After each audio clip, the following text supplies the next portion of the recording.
This is a TaskTak BMP tutorial on where to edit your profile, change your language, view your timesheets, or update your password. Head over to the top right-hand corner and click on the person icon.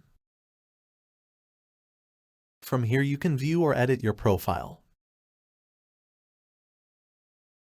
View your timesheets in the My Timesheets tab. To change your language, hover over the Language tab and select from the many language options available. When you change the language, it will only affect your system, not the company settings. To return back to the system default language, select System Default. You can log out by clicking the bottom tab. Under the My Profile tab, you can take a look at your notifications and projects.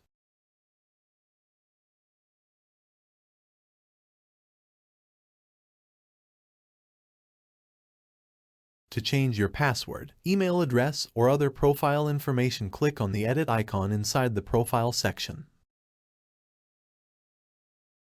Change any of the desired fields and click Save.